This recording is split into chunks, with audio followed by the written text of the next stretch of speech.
السلام عليكم. اهلا وسهلا بيكم في قناة تمام الكلام. هنتكلم النهاردة او هنسأل نفسنا سؤال وهنجاوب عليه ونحلله بالظبط. هل السعادة قرار؟ كلنا بندور على السعادة، بس كل واحد بيدور عليها في حتة مختلفة.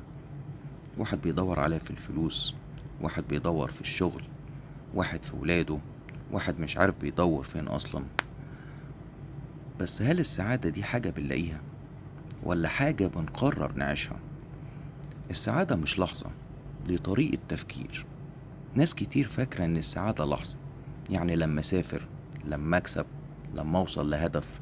بس الحقيقة كل دي سعادة مؤقتة، بتفرح شوية وبعدين تكتشف انك عايز حاجة تانية. ليه؟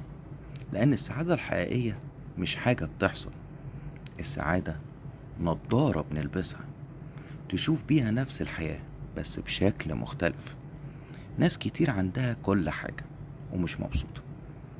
تعرف ناس عندها فلوس، عندها عربيات، معاها شهادات، بس تعبانين.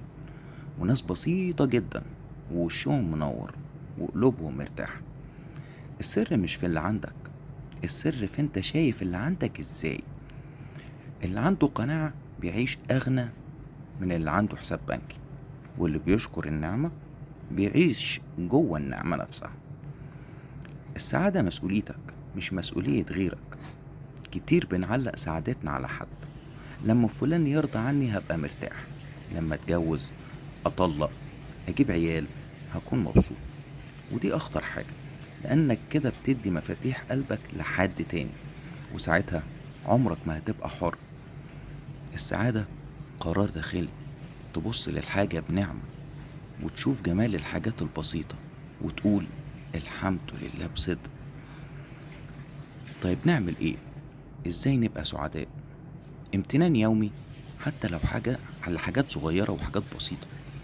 هقعد مع ناس بحبهم، مش بس ناس مهمين. اعمل خير بدون مقابل. ارجع لحاجة بحبها حتى لو بسيطة. افصل من وقت للتاني واسمع قلبي. في الختام، السعادة مش بعيد، هي ممكن تكون في كوباية شاي، في حضن، في كلمة. بس عشان تشوفها محتاج تهدى ومحتاج تقرر انك تستحقها. السعادة مش هدية، السعادة اختيار.